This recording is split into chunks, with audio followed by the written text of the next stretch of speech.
ചായയുടെ കൂടെയെല്ലാം കഴിക്കാൻ പറ്റുന്ന നല്ലൊരു കേക്കിൻ്റെ റെസിപ്പിയുമായിട്ടാണ് ഞാനിന്ന് വന്നിരിക്കുന്നത്. DR കിച്ചണിലേക്ക് എല്ലാവർക്കും ഒരിക്കൽ കൂടി സ്വാഗതം.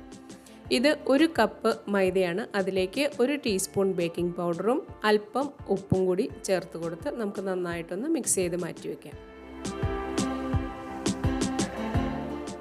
പിന്നെ ഇതിലേക്ക് 2 മുട്ട നമുക്ക് വേണം. അതൊരു ബൗളിലേക്ക് ഇട്ട് കൊടുക്കാം. ഇതൊന്ന് ചെറുതായിട്ടൊന്ന് ബീറ്റ് ചെയ്തെടുക്കാം. ഇപ്പം ഞാനൊന്ന് ബീറ്റ് ചെയ്തെടുത്തിട്ടുണ്ട്. ഇതിലേക്ക് ഇത് 3/4 കപ്പും പിന്നെ 1 ടേബിൾ സ്പൂണും പഞ്ചസാരയാണ്. ഇത് വളരെ ചെറിയ തരിയോടുകൂടി പഞ്ചസാര ആയതുകൊണ്ടാണ് ഞാൻ ഈ രീതിയിൽ ചേർക്കുന്നത്. നിങ്ങളുടെ പഞ്ചസാര വലിയ തരികളാണെങ്കിൽ ഒന്ന് മിക്സിയിലിട്ട് പൊടിച്ചതിന് ശേഷം ചേർത്ത് ബീറ്റ് ചെയ്തെടുക്കുന്നതാണ് നല്ലത്. ഇത് അല്പാൽപമായി ചേർത്ത് നമുക്ക് നന്നായിട്ടൊന്ന് ബീറ്റ് ചെയ്തെടുക്കാം. നല്ല തിക്കായിട്ടുള്ള കൺസിസ്റ്റൻസിയിൽ വരണം ഈ ബാറ്റർ. ഈ രീതിയിൽ നന്നായി ബീറ്റ് ചെയ്തെടുത്തില്ലെങ്കിൽ മുട്ടയുടെ മണം വരും. ഇപ്പോൾ നന്നായി തിക്കായി വന്നിട്ടുണ്ട്. നല്ല ക്രീമി ആയിട്ടുള്ള ഒരു മിക്സറായിട്ടുണ്ട് നമ്മുടെ ബാറ്റർ.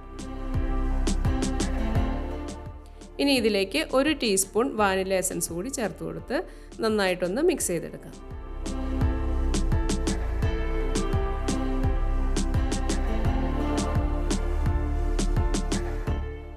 പിന്നെ 3 ടേബിൾ സ്പൂൺ വെജിറ്റബിൾ ഓയിലാണ്. ഞാനിവിടെ സൺഫ്ലവർ ഓയിലാണ് എടുത്തിരിക്കുന്നത്. ഇതുകൂടി ഒഴിച്ച് നന്നായിട്ടൊന്ന് മിക്സ് ചെയ്തെടുക്കാം.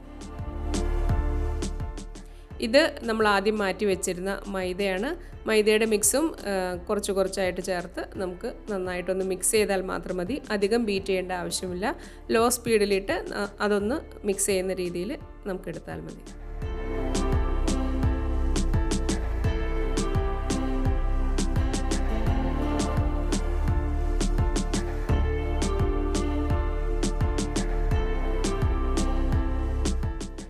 ഇപ്പോൾ മുഴുവൻ പൊടിയും ഞാൻ ചേർത്ത് കൊടുത്തിട്ടുണ്ട്. ഇനി നമുക്കൊരു സ്പാച്ചില ഉപയോഗിച്ച് സൈഡിലെല്ലാം പറ്റി പിടിച്ചിരിക്കുന്നതെല്ലാം നമുക്കൊന്ന് അകത്തേക്ക് ഇട്ട് കൊടുത്തതിന് ശേഷം ഒന്ന് നന്നായി മിക്സ് ചെയ്തെടുക്കാം. ഇപ്പോൾ ഇത് വളരെ തിക്കായിട്ടുള്ള ഒരു ബാറ്ററായിട്ടാണ് വന്നിരിക്കുന്നത്. ഇനി നമുക്ക് ഒരു അല്പം പാല് ചൂടാക്കണം. അതിനായിട്ട് ഒരു പാനിലേക്ക് 1/2 കപ്പ് പാലാണ് എടുത്തിരിക്കുന്നത്. പിന്നെ ഒരു 2 ടേബിൾ സ്പൂൺ ബട്ടർ കൂടി ചേർത്ത് നമുക്ക് അത് ചൂടാക്കി ബട്ടർ മെൽറ്റ് ആവുന്നത് വരെ നമുക്ക് ആ പാലൊന്ന് ചൂടാക്കിയെടുക്കാം. തിളപ്പിച്ചെടുക്കേണ്ട ആവശ്യമില്ല. പാലെല്ലാം നന്നായി ചൂടായി ബട്ടറൊക്കെ നന്നായി മെൽറ്റ് ആയിട്ടുണ്ട്. ഇനി നമുക്ക് ഫ്ലെയിം ഓഫ് ചെയ്തതിന് ശേഷം ഈ ചൂടോടുകൂടി തന്നെ വേണം നമുക്ക് ബാറ്ററിലേക്ക് ചേർത്ത് കൊടുക്കാൻ. ഇനി ഒരു സ്പാച്ചില ഉപയോഗിച്ച് നമുക്ക് ആദ്യം ഒന്ന് മിക്സ് ചെയ്തതിന് ശേഷം ബീറ്റർ ഉപയോഗിച്ച് നമുക്ക് ഒന്ന് ബീറ്റ് ചെയ്തെടുക്കാം. ലോ സ്പീഡിൽ വെച്ച് ബീറ്റ് ചെയ്താൽ മതി. ഒന്ന് ജസ്റ്റ് അതൊന്ന് മിക്സ് ആവുന്ന അത്രയും ബീറ്റ് ചെയ്താൽ മാത്രം മതി. ഇപ്പോൾ ഈ രീതിയിലുള്ള അല്പം ലൂസായിട്ടുള്ള ഒരു ബാറ്ററാണ് നമുക്ക് കിട്ടിയിരിക്കുന്നത്. ഇനി ഇത് നമുക്ക് ബേക്കിംഗ് ട്രേയിലേക്ക് ഒഴിച്ചു കൊടുക്കാം.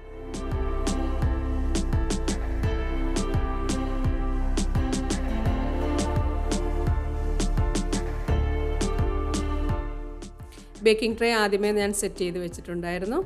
അതിലേക്ക് ഒഴിച്ചു കൊടുക്കാം.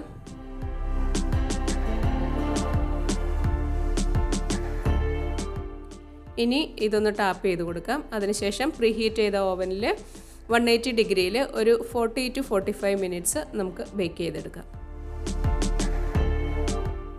ഇപ്പോൾ ഞാൻ ബേക്ക് ചെയ്ത് കൊണ്ടുവന്നിട്ടുണ്ട്.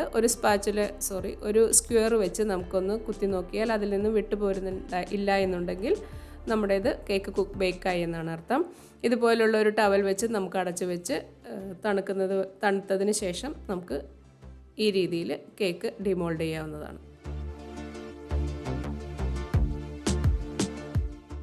ഇനി ഇതൊരു പ്ലേറ്റിലേക്ക് വെച്ച് കൊടുക്കാം. അതിന് മുന്നേ നമുക്ക് ബട്ടർ പേപ്പർ ഒന്ന് മാറ്റി കൊടുക്കാം. ഇനി ഞാനിതൊന്ന് കട്ട് ചെയ്ത് കാണിക്കാം. വളരെ സോഫ്റ്റ് ആയിട്ടുള്ളതും ടേസ്റ്റിയുമായിട്ടുള്ള ഒരു കേക്കാണിത്. വളരെ എളുപ്പമാണ് ഇത് ചെയ്തെടുക്കാനും. നിങ്ങൾക്ക് ഈ വീഡിയോ ഇഷ്ടമായാൽ ലൈക്ക് ചെയ്യുകയും ഷെയർ ചെയ്യുകയും നിങ്ങളുടെ ഫീഡ്ബാക്ക് കമൻറ്റിലൂടെ അറിയിക്കുകയും ചെയ്യുക. ചാനൽ ഇഷ്ടമായാൽ സബ്സ്ക്രൈബ് ചെയ്യുക. താങ്ക്